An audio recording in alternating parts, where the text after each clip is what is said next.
हमारे साथ हमारे सहयोगी राजीव रंजन जुड़ गए हैं। राजीव, राजघाट पर कुछ ही वक्त में अब जो विदेशी मेहमान हैं, जो विदेशी डेलीगेट्स हैं, उनके पहुंचने का सिलसिला शुरू हो जाएगी। किस तरह की तैयारियां आप रास्ते में देख रहे हैं, क्योंकि कई सारे रूट्स जो हैं वो बंद किए गए हैं आज राजघाट पर सुरक्षा बढ़ाने के लिए। बिल्कुल आप सही कह रही हैं और तकरीबन राजघाट के 2 किलोमीटर के एरिया है पूरी तरह से सैनिटाइज कर दिया गया। हमारे ठीक पीछे देखे तो राजघाट आपको दिख रहा होगा, उसका बोर्ड दिख रहा होगा और यहाँ से करीब 1.5 से 2 किलोमीटर दूरी पर राजघाट है। पूरी एरिया को सैनिटाइज किया गया है। इस एरिया में विदेशी मेहमान छोड़कर किसी को जाने की इजाजत नहीं है। चप्पे चप्पे पर पुलिस व्यवस्था और इससे पहले इस पूरे एरिया को इस तरह से सैनिटाइज किया गया है, स्नाइपर डॉग के माध्यम से, ड्रोन के माध्यम से, ताकि किसी भी तरह की कोई अप्रिय घटना न घट सके। और राजघाट की बात करें तो राजघाट पर महात्मा गांधी की समाधि है और उस व्यक्तित्व की समाधि है कि जिसको कहा जाता है कि 20वीं सदी में महानतम लोगों में शुमार किए जाते थे और जिनका व्यक्तित्व, जिनकी प्रसिद्धि केवल देश में नहीं बल्कि देश के बाहर थी। जिस तरह से उन्होंने देश को जो है सत्य और अहिंसा के पथ पर चलते हुए आज़ादी दिलाई, दक्षिण अफ्रीका में भी प्रिटोरिया सरकार के खिलाफ संघर्ष किया। तो एक पूरा दुनिया के तमाम देश जो मेहमान जो हैं भारत में आते हैं, सब लोग यहाँ पर श्रद्धांजलि देते हैं, क्योंकि महात्मा गांधी का व्यक्तित्व ही कुछ इस तरह से है। और राजघाट को इस मौके पर जो है G20 के जो मेहमान जो आ रहे हैं पूरी तरह से सजाया गया है। यहाँ एक दर्शन वाटिका भी बनाई गई है जहां उनके सिद्धांतों को, उनके व्यक्तित्व को उकेरा गया है, दिखाया गया है। जी राजीव, कितने बजे से राष्ट्रीय अध्यक्षों का आने का सिलसिला शुरू होगा, पहला सवाल। और क्या सब एक साथ पहुंच रहे हैं या एक के बाद एक? अगर वो सीक्वेंस पता हो तो बता दीजिए। देखिए, जो जानकारी मिल पा रही है कि 8:15 बजे से विदेशी मेहमानों का आना शुरू हो जाएगा और तकरीबन 9:20 तक एक एक करके विदेशी मेहमान आएंगे। उनके लिए खास व्यवस्था की गई है और सबसे बड़ी बात कि गांधी के व्यक्तित्व और दर्शन की जो मैं बात कर रहा था उनको बताने की कोशिश की गई है कि गांधी को क्यों कहा जाता है कि दुनिया का जो एक महानतम शख्स है, उनकी बातों के बारे में बताया जाता है, क्यों बताया जाता है। और गांधी के बारे में कई सारे बातें, दिलचस्प बातें कही जाती है।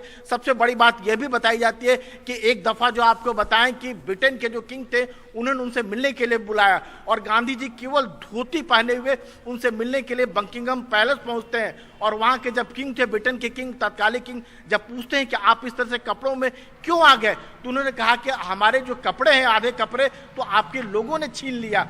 तो उनका जो व्यक्तित्व था कुछ इस तरह का कि वो जो कहते थे वो करते थे और सच्चाई की जो बात जो करते थे, सत्य की जो बात करते थे, अहिंसा की जो बात करते थे, उनसे अपने जीवन में लागू करते। और एक एक छोटी छोटी चीज अगर आप बात करें, गांधी जी की बात करें, जिस तरह से उन्होंने नमक के खिलाफ जो आंदोलन किया था, जो नमक एक छोटी चीज जिसका इस्तेमाल हर घर में लोग करते थे और उसका इस्तेमाल इस तरह से किया कि गुजरात में उस समय जो अंग्रेज जो थे उस समय नमक पर टैक्स लिया करते थे और उसके खिलाफ जब आंदोलन जब शुरुआत की तो शुरुआत में अंग्रेजी लॉर्ड इरविन ने नहीं समझा कि इसकी आग कर सकते हैं और ये पूरे दुनिया देश में फैलेगा और धीरे धीरे हर लोगों का एक प्रतीक बना। अंग्रेजी साम्राज्य जो था उसके विरोध का प्रतीक बना। और सबसे बड़ी बात है कि गांधी ने अपने आंदोलन को, अपनी बातों को जन जन से जोड़ा, आम लोगों से जोड़ा और आजादी की लड़ाई जो थी हर लोगों तक पहुंचाया। और सबसे बड़ी बात यह भी थी कि गांधी की लोकप्रियता जो थी एक खास समुदाय में नहीं थी, एक जाति में नहीं थी, बल्कि इनसे कहीं ऊपर दुनिया के तमाम बड़े देश के नेता जो थे उनसे प्रेरणा लेते हैं। और यही वजह है कि गांधी की जो समाधि स्थल है राजघाट पर है, विदेशी मेहमान यहाँ पर आएंगे और अपनी श्रद्धा सुमन अर्पित करेंगे।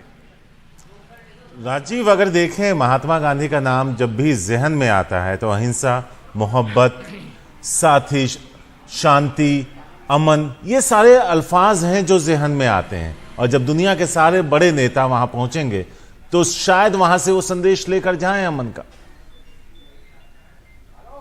बिल्कुल सही कह रहे हैं। और गांधी के बारे में लोग कहते हैं कि सत्य और अहिंसा का जो प्रयोग उन्होंने किया वो अपने आप में अद्भुत था। गांधी सबसे पहले यहाँ से दक्षिण अफ्रीका जाते हैं और प्रिटोरिया सरकार के खिलाफ संघर्ष करते हैं और 20 साल वहां पर लड़ाई लड़ते हैं। और जो सत्य और अहिंसा का प्रयोग उन्होंने किया था और उस समय जो उनके राजनीतिक गुरु थे गोपाल कृष्ण गोखले, उन्होंने कहा कि अब आपकी जरूरत हिंदुस्तान में है। तो गांधी जो है 1915 में हिंदुस्तान आते हैं, भारत आते हैं और उसके बाद गोपाल कृष्ण गोखले कहते हैं कि आप जाइए, पूरे हिंदुस्तान को जानिए, समझिए। तो 2 साल पूरे हिंदुस्तान का दौरा करते हैं और एक एक हिंदुस्तान की बातों को समझते हैं, हिंदुस्तान के मर्म को समझते हैं और उसके बाद आंदोलन करते हैं, उसके बाद अगुवाई करते हैं। तो कह सकते हैं कि 1917 से लेकर 1948 तक करीब 31 साल पूरे देश के निर्विवाद रूप से एक नेता रहे, जिनकी बातों का हर कोई सम्मान करता था, छोटे आदमी से लेकर एक बड़े शख्सियत तक गांधी की बातों को मानते थे। और एक गांधी थे जिन्होंने बिना किसी हिंसा का सहारा लिए हुए देश को आज़ादी दिलाई, सत्य और अहिंसा के बलबूते पर।